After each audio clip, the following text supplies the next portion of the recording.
ॐ विश्वानि देव सवितर्दुरितानि पराशुभं यद्भद्रं तन्नाशुभम्।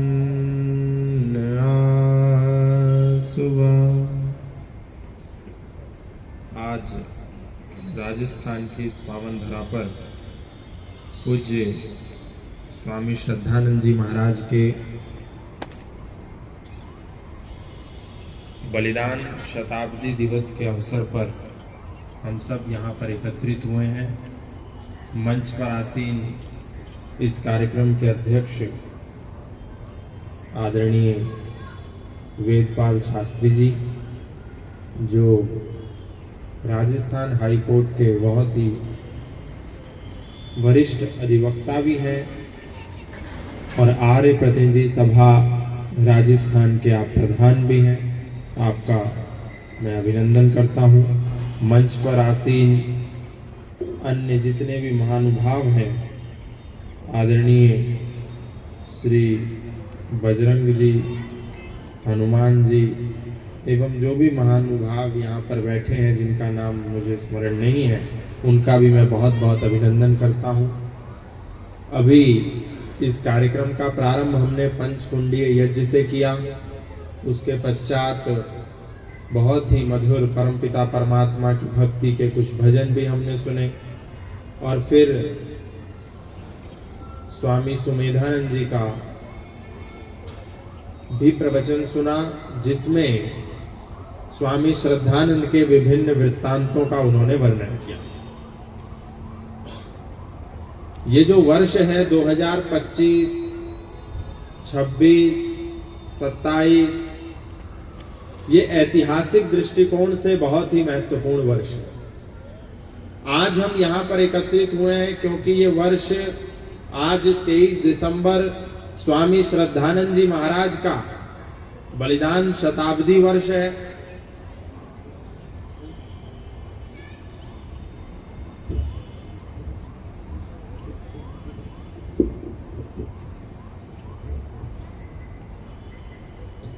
स्वामी श्रद्धानंद जी का बलिदान शताब्दी वर्ष है।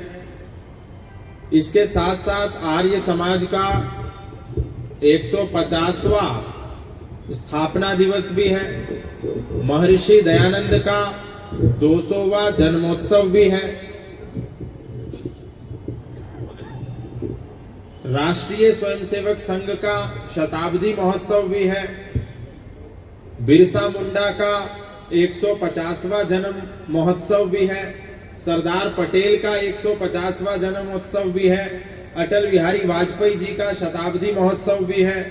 अहिल्याबाई होलकर जी का 300वां जन्मोत्सव भी है। यानी कि हर दृष्टिकोण से गुरु तेग बहादुर जी का 350वां बलिदान महोत्सव भी है और इसके साथ साथ वंदे मातरम का 150वां वर्षगांठ भी है। कितने सारे पर्व, किसी का 350वां, किसी का 300, किसी का 200, किसी का 100। इतने सारे महापुरुषों का, इतने सारे आदर्शों का, इतने सारे अमर हुतात्माओं का, इतने सारे बलिदानियों का ये स्मृति का वर्ष है। हम सब इतने सौभाग्यशाली हैं जिसका हमें आभास भी नहीं है। अब इसमें हम चिंतन करेंगे कि इसमें सौभाग्य की बात क्या है।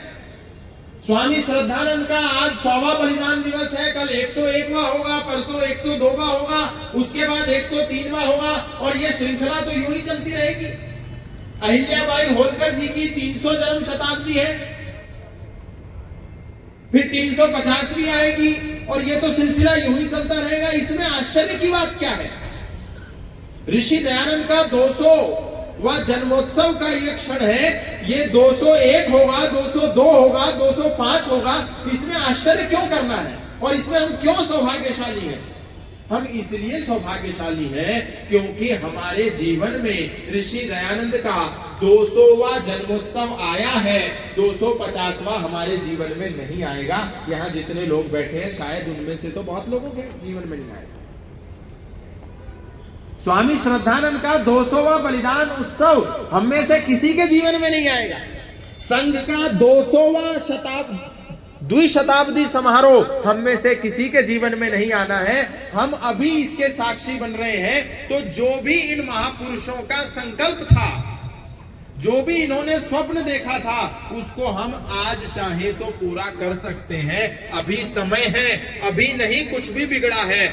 देखो एक सुयोग हमारे पास खड़ा है, करना है ये काम, इसी में चित्त लगा दो, अपने पर विश्वास रखो, संदेह भगा दो। अभी हम बहुत कुछ कर सकते हैं। लेकिन समस्या ये है कि जब हमारे इन महापुरुषों के कार्यक्रम आते हैं, जब हमारे इन अमर हुतात्माओं के दिवस आते हैं, जब हमारे इन वीर बलिदानियों की पुण्यतिथियां और जन्मोत्सव आते हैं, तो हम इनके नाम पर बहुत बड़े बड़े कार्यक्रम करते हैं, बहुत बड़े बड़े आयोजन करते हैं, बहुत बड़े बड़े सम्मेलन करते हैं, बहुत बड़ी बड़ी गोष्ठियां करते हैं, बहुत बड़ी बड़ी व्याख्यान मालाएं करते हैं। लेकिन उन सारे कार्यक्रमों की आड़ में हम भूल जाते हैं कि इन लोगों ने इस धरती पर अपना बलिदान क्यों दिया था। 350वां गुरु तेग बहादुर जी महाराज का बलिदान उत्सव आया तो देश में बहुत बड़ा आयोजन हुआ, बहुत बड़ा कार्यक्रम चला। कहीं नगर कीर्तन हुआ, कहीं प्रभात फेरी हुई, कहीं लंगर हुआ, कहीं डाक टिकट जारी हुआ, कहीं गोष्ठियां हुई, कहीं सम्मेलन हुआ। बहुत बड़े बड़े कार्यक्रम हुए, होने चाहिए, बहुत अच्छी बात है। लेकिन इन सबके बीच हमको ये जरूर विचार करना चाहिए कि जिस गुरु तेग बहादुर ने इस देश में बलिदान दिया, आज हम उनके नाम पर डाक टिकट जारी कर रहे हैं। जो गुरु तेग बहादुर जी महाराज का स्वप्न था, क्या वो पूरा हो गया? उन्होंने बलिदान क्यों दिया था? किसके लिए बलिदान दिया था?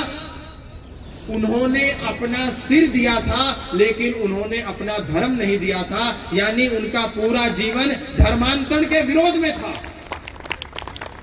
भाई सतीदास, भाई मतीदास, भाई दयाला ने गुरु तेग बहादुर जी के साथ जाकर के दिल्ली के चांदनी चौक में एक शिष्य को आरी में चीर दिया गया, एक शिष्य को रुई में लपेट करके जला दिया गया, एक शिष्य को उबलते हुए कढ़ाई में तल दिया गया और गुरु तेग बहादुर जी का शीश उतार लिया गया। क्यों उतारा गया था? इसलिए उतारा गया था क्योंकि ये सारे महापुरुष धर्मांतरण के विरुद्ध थे। गुरु अर्जुन देव जी को तवे पर, सिखों के 5वें गुरु, उनको तवे पर रख करके जला दिया गया, उनका बलिदान हो गया। क्यों हुआ?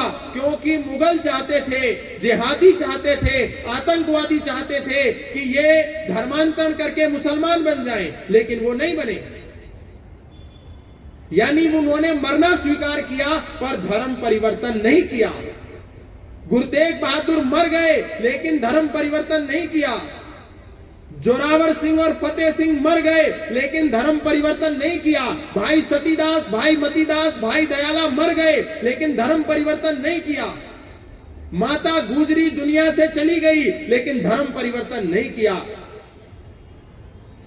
लेकिन आश्चर्य की बात है कि उन्हीं के पंजाब में 15% सिखों ने धर्म परिवर्तन कर लिया है। यानी उन्होंने अपने गुरुओं से नहीं सीखा। पिछले 2 वर्ष में 3.5 लाख सिखों ने पगड़ी समेत ईसाई संप्रदाय को स्वीकार कर लिया है। कितना बड़े आश्चर्य की बात है। और ये मैं एक गुरु तेग बहादुर की बात बता रहा हूं क्योंकि गुरु तेग बहादुर जी का जो स्वप्न था, जो मार्ग था, वही मार्ग स्वामी श्रद्धानंद का था। जहां से गुरु तेग बहादुर आते थे वहीं से स्वामी श्रद्धानंद भी आते थे। गुरु तेग बहादुर जी महाराज की जन्मस्थली, गुरु गोविंद सिंह जी महाराज की जन्मस्थली भी पंजाब थी और अमर हुतात्मा स्वामी श्रद्धानंद जी की जन्मस्थली भी पंजाब थी। और उसी पंजाब में स्वामी श्रद्धानंद ने पैदा होकर के नास्तिकता से आस्तिकता का मार्ग पकड़ा और आस्तिकता के मार्ग से धर्म योद्धा के पथ पर आरूढ़ हुए। और उनका भी एक ही स्वप्न था, हर उस सनातनी को जो इस्लामिक बन गया है, जो ईसाई बन गया है, जो नास्तिक बन गया है, जो अपना धर्म छोड़ करके, स्वधर्म छोड़ करके दूसरे विधर्म में शामिल हो गया है, उसको पुनः घर वापसी करानी है। यही संकल्प स्वामी श्रद्धानंद का था। आज वो संकल्प पूरा हुआ क्या? हम उनका 100वां जन्मोत्सव मना ले, 100वां बलिदान उत्सव मना ले, उनकी प्रशंसा कर ले कि उन्होंने गुरुकुल खोले, अपना सब कुछ दान दे दिया, अपना सर्वस्व आहूत कर दिया, उन्होंने ये कर दिया, वो कर दिया, उनकी कितनी ही बातें करें, लेकिन सोच करके देखिए, उस एक अकेले व्यक्ति ने 250 एकड़ का गुरुकुल कांगड़ी अपने दम पर खड़ा किया, विश्व का अप्रतिम संस्थान खड़ा किया, गुरुकुल कुरुक्षेत्र खड़ा किया, गुरुकुल सूपा खड़ा किया, कन्या गुरुकुल देहरादून खड़ा किया, गुरुकुल कांगड़ी फार्मेसी खड़ी करी और गुरुकुल इंद्रप्रस्थ खड़ा किया। एक व्यक्ति ने 250 एकड़ के इतने सारे संस्थान देश में खड़े कर दिए और आज इतने सारी सभाएं हैं, इतने सारे आर्य संस्थाएं हैं, इतने सारे आर्य समाज हैं, इतने सारी आर्य समाजें हैं, इतने सारे आर्य समाजी हैं, उसके बाद भी एक गुरुकुल उस स्तर का हम खड़ा करने में विफल हो गए। और इससे भी दुख की बात है कि जो स्वामी श्रद्धानंद ने गुरुकुल कांगड़ी खड़ा किया था, उसको बर्बाद करने में हम सबने पूरा पूरा अपना योगदान निभाया है। जो स्वामी श्रद्धानंद ने गुरुकुल बनाया था, आज उसकी क्या हालत है? जो स्वामी श्रद्धानंद ने विश्व की सबसे अच्छी फार्मेसी उस समय बनाई थी, गुरुकुल कांगड़ी फार्मेसी, उसके आज क्या हालात है? गुरुकुल सूपा जो गुजरात में बनाया था, आज उसके क्या हालात हैं? गुरुकुल इंद्रप्रस्थ जो दिल्ली में बनाया था फरीदाबाद में, आज उसके क्या हालात हैं? यानी हम सब मिलकर के नया तो क्या बनाते, जो स्वामी श्रद्धानंद बना के गए थे उसको भी बचाने में हम सब विफल और असफल हो गए। इस पर आज हमको चिंता भी करनी चाहिए, चिंतन भी करना चाहिए और इनको कम से कम संभालने की दिशा में विचार भी करना चाहिए। नहीं तो हम लोगों की एक आदत है, हिंदू समाज का एक रोग है कि हम पुरानी चीजों के विषय में बहुत सी प्रशंसा करते हैं कि स्वामी श्रद्धानंद ने ये कर दिया, दयानंद सरस्वती जी ने ये कर दिया, आर्य समाज ने ये कर दिया, राम प्रसाद बिस्मिल ने ये कर दिया, भगत सिंह ने ये कर दिया, हमने क्या किया, इस पर हम कोई बात नहीं करना चाहते। या जो उन्होंने भी किया था उसको हम बचा पाए या नहीं बचा पाए, इस पर भी हम कोई बात नहीं करना चाहते। उन्होंने जो किया उसी का श्रेय पिछले 200 साल से हम लेते चले जा रहे हैं।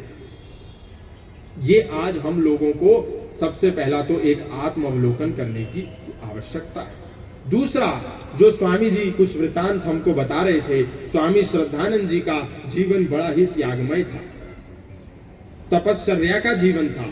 स्वामी श्रद्धानंद जी महाराज का एक वृत्तांत, उनके पुत्र जो इस देश की संसद के सदस्य भी रहे, इंद्र विद्या वाचस्पति ने एक पुस्तक लिखी, मेरे पिता, और उसमें वो लिखते हैं कि स्वामी श्रद्धानंद ने हमको जो भी उन्होंने अपने जीवन में कमाया था, जो भी उन्होंने अपने जीवन में एकत्रित किया था, धन के नाम पर, संपत्ति के नाम पर, ऐश्वर्य के नाम पर, यश के नाम पर जो भी एकत्रित किया था, सब कुछ उन्होंने राष्ट्र, धर्म और संस्कृति के लिए आहूत कर दिया, सब कुछ अपना सर्वस्व दान कर दिया। और एक दिन जब वो गुरुकुल में थे तो उन्होंने एक चर्चा किसी आगंतुक व्यक्ति की सुनी। एक दंपत्ति गुरुकुल में आया हुआ था, उस दंपत्ति में जो महिला थी, जो पत्नी थी, उसकी अपने पति से यह शिकायत थी कि आपने मेरे बच्चे को इस जंगल में क्यों छोड़ दिया गुरुकुल में। और वो अपने पति से नाराज थी कि मैं नहीं चाहती कि मेरा बच्चा इस भीषण जंगल में पढ़े,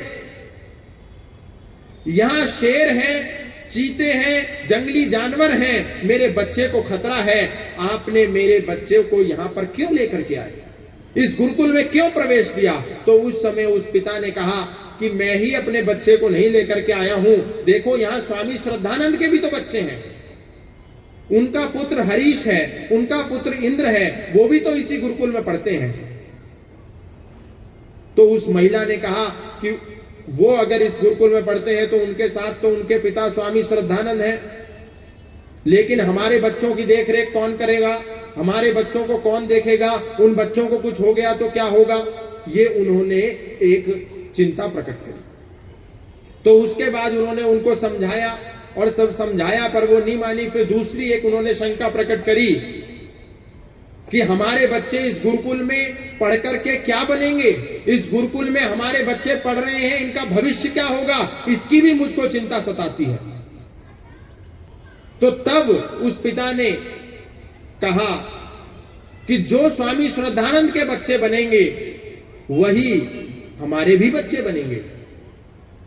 लेकिन उसके बाद उस मां ने एक बहुत ही अजीबोगरीब और आश्चर्य कर देने वाली बात कही और कहा, देखो स्वामी श्रद्धानंद के बच्चे यदि कुछ नहीं भी बन पाए तो श्रद्धानंद जी ने तो उनके लिए जालंधर में एक भव्य कोठी बचा करके रखी है और एक कोठी के साथ उसमें एक सद्धर्म प्रचारक नाम की एक प्रेस थी, वो भी बचा करके रखी है। इनके बच्चे कुछ नहीं कर पाए तो उनके पास कोठी है, उनके पास प्रेस है, इनके पास कमाने का जरिया है, हमारे बच्चों के पास क्या है।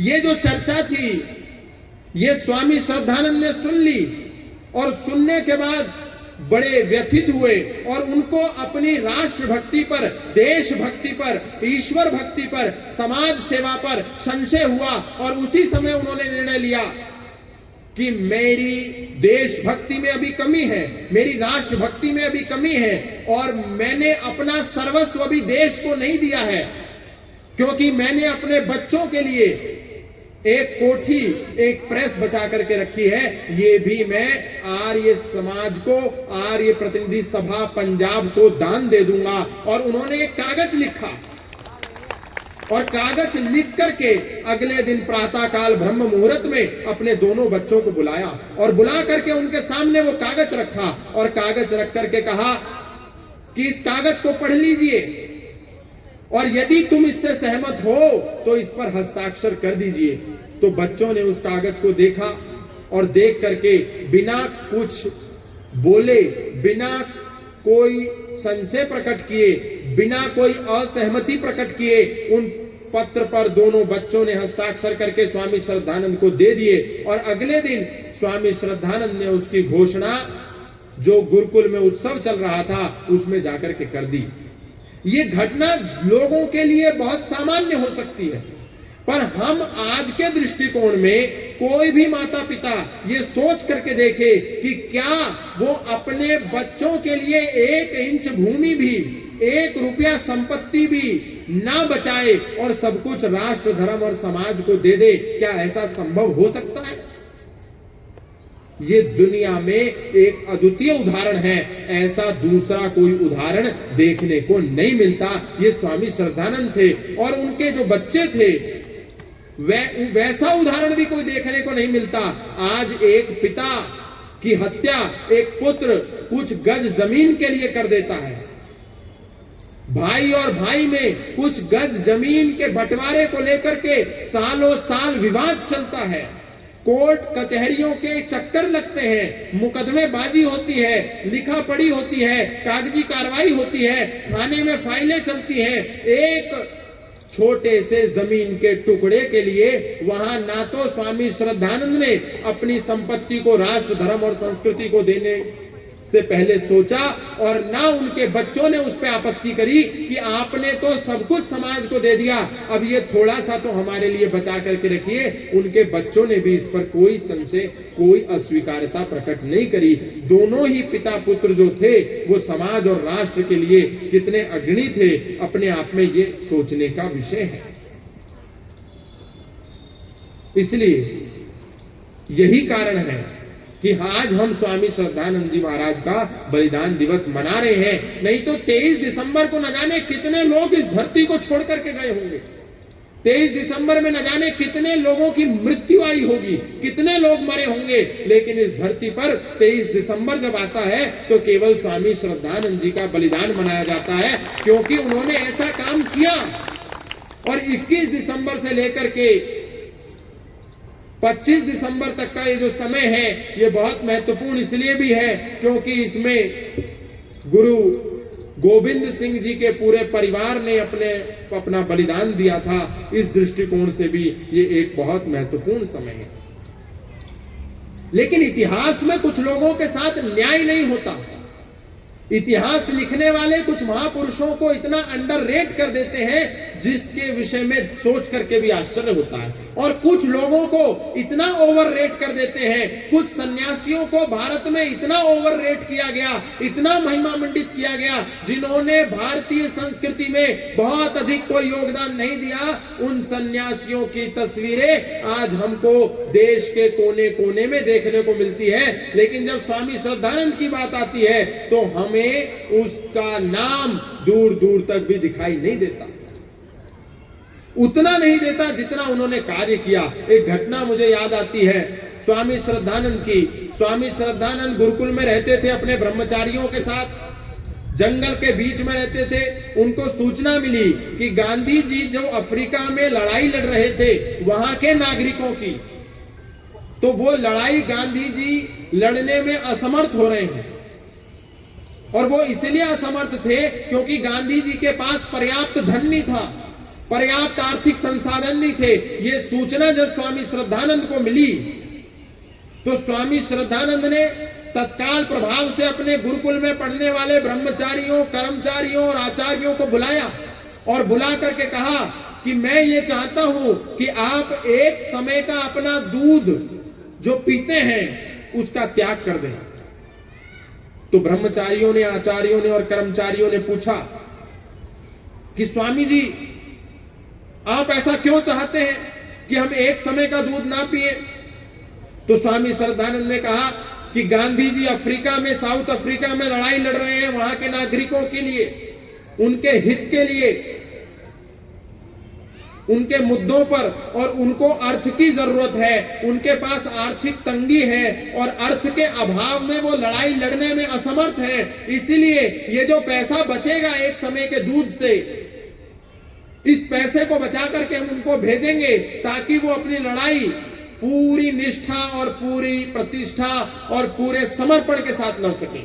तो उस समय उनके ब्रह्मचारी, आचार्य और कर्मचारियों ने कहा कि स्वामी जी आप एक समय का दूध मत बंद कीजिए, आप दोनों समय का दूध बंद कर दीजिए, जो पैसा बचेगा हम वहां पर गांधी जी के लिए भेजेंगे।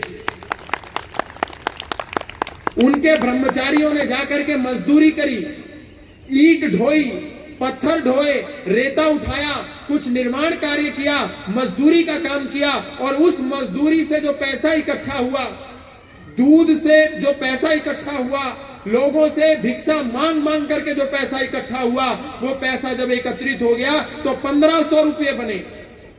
और वो 1500 रुपये गांधी जी को स्वामी श्रद्धानंद जी ने साउथ अफ्रीका में भिजवाए। और जब श्रद्धानंद जी के द्वारा भेजे गए पैसे गांधी जी को प्राप्त हुए तो गांधी को बड़ा आश्चर्य हुआ कि 1500 रुपए, इतनी राशि तो सेठ बिरला भी नहीं भेजते, इतनी राशि भेजने वाले ये महापुरुष कौन हैं? उनको बहुत श्रद्धा प्रकट हुई श्रद्धानंद जी महाराज में। और जब वो भारत लौटे महात्मा गांधी, और भारत लौट करके वो जो हरिद्वार गए, तो हरिद्वार में उनका सबसे पहला काम ये हुआ कि वो स्वामी श्रद्धानंद के पास गए और महात्मा कहकर के उनको प्रणाम किया। लेकिन स्वामी श्रद्धानंद ने उस समय एक बात कही कि महात्मा मैं नहीं, महात्मा तो आप हैं जो देश और समाज की लड़ाई लड़ रहे हैं। बहुत सारे लोग इस प्रकरण में, इस प्रसंग में प्रश्न उठाते हैं कि महात्मा की उपाधि तो रविंद्रनाथ टैगोर ने दी थी, महात्मा की उपाधि तो सुभाष चंद्र बोस ने दी थी। लेकिन सच ये नहीं है। सच ये है कि गांधी पहले मिस्टर गांधी के नाम से जाने जाते थे। उनको मिस्टर गांधी से महात्मा गांधी बनाने वाले स्वामी श्रद्धानंद थे। 1970 में भारत सरकार ने डाक टिकट जारी किया और उस समय भारत की प्रधानमंत्री इंदिरा गांधी थी। जब वो डाक टिकट स्वामी श्रद्धानंद जी का 1970 में जारी हुआ तो उस डाक टिकट के विवरण में एक पंक्ति लिखी गई कि गांधी को मिस्टर गांधी से महात्मा गांधी बनाने वाली संस्था गुरुकुल कांगड़ी और उसके संस्थापक स्वामी श्रद्धानंद थे। यानी ये कोई सुनी सुनाई बात नहीं है। भारत सरकार और इंदिरा गांधी उस समय प्रधानमंत्री थी, उनके समय में ये लिखा गया और आप इस जानकारी को जाकर के रिकॉर्ड्स में पढ़ भी सकते हैं। यहां तक तो बहुत अच्छा लगता है, लेकिन इसके बाद आश्चर्य तब होता है जब अमर हुतात्मा स्वामी श्रद्धानंद जी महाराज को गोली मार दी गई, उनकी हत्या कर दी गई और हत्या करने वाला अब्दुल राशिद था, उस हत्या को जब गांधी ने सुना तो सुनने के बाद गुवाहाटी में एक अधिवेशन चल रहा था। उस अधिवेशन में स्वामी श्रद्धानंद जी के बलिदान के कारण उस मृत्यु के विषय में एक शोक संदेश हुआ, एक शोक सभा हुई और उस शोक सभा में गांधी जी जब बोले तो उन्होंने अब्दुल राशिद को भाई कहकर के संबोधित किया और अब्दुल राशिद के लिए उसी सभा में से उसका केस लड़ा जा सके, अब्दुल राशिद की पैरवी की जा सके कोर्ट में, उसके लिए उसी सभा में से गांधी ने पैसे इकट्ठे करे लोगों से चंदा लेकर के। यानी एक तरफ स्वामी श्रद्धानंद थे जो गांधी को पैसा इकट्ठा करके विदेश में भेज रहे थे और दूसरी तरफ गांधी थे जो गांधी श्रद्धानंद को मारने वाले को भाई कहकर के संबोधित कर रहे थे और उसको बचाने के लिए उसका मुकदमा ठीक से लड़ा जा सके उसके लिए लोगों से चंदा बटोर रहे थे। दोनों ही महापुरुषों में जमीन और आसमान का अंतर था और उसमें से जो गांधी थे, जो कृतज्ञता के प्रतीक थे, उनको आज हम महात्मा कह करके सिर पर बिठा करके पूरे देश में घूम रहे हैं। और जिस श्रद्धानंद ने हिंदुओं को बचाया, हिंदू संस्कृति को बचाया, सनातन धर्म को बचाया, वेद धर्म को बचाया, हिंदुओं को लाखों लाख घर वापसी कराया, आज उस श्रद्धानंद को हम वो श्रद्धांजलि पूरी नहीं लौटा पाए, ये हम लोगों की कमी है। और ये जो इतिहास के तथ्य हैं ये हम जानते भी नहीं हैं। इस इतिहास के तथ्यों से हम अवगत भी नहीं हैं कि क्या थे स्वामी श्रद्धानंद, क्या उन्होंने समाज को दिया। ये अगर हम पढ़ें तो इतने सारे वृतांत हैं, इतनी सारी बातें हैं, इतने सारे तथ्य हैं, इतने सारे सत्य हैं जो पढ़ते पढ़ते समय कम पड़ जाएगा लेकिन पन्ने कम नहीं होंगे। जिस भगत सिंह को आज हम बहुत श्रेष्ठता के साथ, बड़ी गंभीरता के साथ, बड़ी श्रद्धा के साथ स्मरण करते हैं, जब उसका इतिहास हम पढ़ते हैं तो हम जानते हैं कि भगत सिंह डीएवी कॉलेज में पढ़ते थे और उसके बाद नेशनल कॉलेज लाहौर में भगत सिंह का एडमिशन हुआ। और जब उनका एडमिशन हुआ तो वो एक टीचर के संपर्क में आए जिनका नाम था जयचंद्र विद्यालंकार, हिस्ट्री के प्रोफेसर थे। उस हिस्ट्री के प्रोफेसर के संपर्क में आने के बाद ही भगत सिंह ने क्रांति का पथ चुना। यूं तो भगत सिंह के पिता सरदार किशन सिंह, उनके दादा सरदार अर्जुन सिंह, ये पूरी की पूरी परंपरा ही भारत में क्रांतिकारियों की थी। लेकिन भगत सिंह के जीवन में प्रत्यक्ष तौर पर जिस व्यक्ति ने भगत सिंह को भारतीय संस्कृति के लिए, देश धर्म के लिए और आजादी की लड़ाई के लिए प्रत्यक्ष रूप से प्रेरित किया, उस महापुरुष का नाम था प्रोफेसर जयचंद्र विद्यालंकार। और वो प्रोफेसर जयचंद्र विद्यालंकार उसी गुरुकुल कांगड़ी के स्नातक थे, उसी गुरुकुल कांगड़ी के शिष्य थे जिस गुरुकुल कांगड़ी की स्थापना स्वामी श्रद्धानंद ने की थी। और बहुत सी बातें तो ऐसी हैं जो आज हम नहीं जानते। सनातनी होने के नाते हमको पता होनी चाहिए। आप सबने एक संप्रदाय का नाम सुना होगा, स्वामी नारायण संप्रदाय। गुजरात में बहुत बड़े स्तर पर चलता है। स्वामी नारायण संप्रदाय के बड़े बड़े आश्रम है पूरे देश में, शायद जयपुर में भी कहीं होगा तो नहीं, मुझको मालूम नहीं। गुजरात के हर कोने में स्वामी नारायण संप्रदाय के बड़े बड़े संस्थान हैं। 100 से ज्यादा स्वामी नारायण संप्रदाय के गुरुकुल हैं। लेकिन आपको जानकर के आश्चर्य होगा, स्वामी नारायण संप्रदाय के आज से 50, 60, 70, 80 साल पहले इतने बड़े बड़े संस्थान गुरुकुल नहीं हुआ करते थे। स्वामी नारायण संप्रदाय के एक स्वामी थे शास्त्री जी महाराज। एक बार वो हिमालय पे गए और जब उत्तराखंड के रास्ते वो हिमालय के ऊपर चढ़े तो हिमालय जाने के बाद जब वो ध्यान साधना कर करके वापस लौटे तो वो हरिद्वार में आकर के रुके। और हरिद्वार में रुकने के बाद उनका किसी प्रकार से जाना हुआ गुरुकुल कांगड़ी में। गुरुकुल कांगड़ी वही गुरुकुल कांगड़ी जो स्वामी श्रद्धानंद ने स्थापित किया था। और जब वो गुरुकुल कांगड़ी शास्त्री जी महाराज जो स्वामी नारायण संप्रदाय के सन्यासी थे, उन्होंने उस गुरुकुल कांगड़ी को देखा तो बहुत आश्चर्यचकित हुए, बहुत प्रसन्न हुए, देख करके गदगद हो गए और उसी समय एक संकल्प लिया कि मुझे भी एक ऐसा गुरुकुल खोलना है। और वहां से वो राजकोट गए, जहां पर उनके गुरु का निवास था। वहां जाकर के स्वामी नारायण संप्रदाय में अपने गुरु से जाकर के कहा कि महाराज, मैंने गुरुकुल देखा हरिद्वार में, गुरुकुल कांगड़ी विश्वविद्यालय, मैं वैसा गुरुकुल खोलना चाहता हूं, हरिद्वार में जाकर के खोलना चाहता हूं। तो उनके स्वामी ने, उनके गुरु ने कहा कि तुमको अगर गुरुकुल कांगड़ी जैसा गुरुकुल खोलना ही है तो एक गुरुकुल क्यों खोलते हो, अनेक गुरुकुल खोलो, और खोलने ही है तो हरिद्वार में जाकर के क्यों खोलते हो, गुजरात में खोलो। उस समय शास्त्री जी महाराज स्वामी नारायण संप्रदाय के व्यक्ति ने राजकोट में पहला स्वामी नारायण संप्रदाय का गुरुकुल प्रारंभ किया।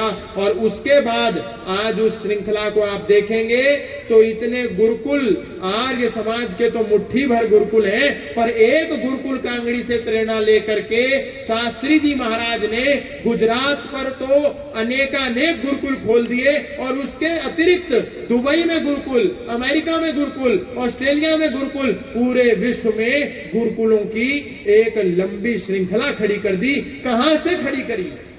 स्वामी श्रद्धानंद जी महाराज से प्रेरणा लेकर के खड़ी करी। लेकिन ये ऐसी बातें हैं जिसको हम नहीं जानते,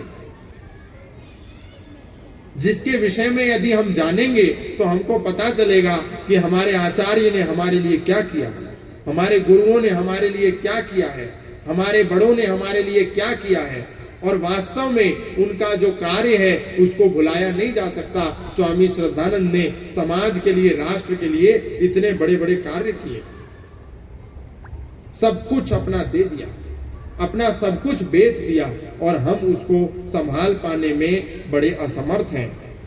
और इसके बाद सोच के देखिए, इतना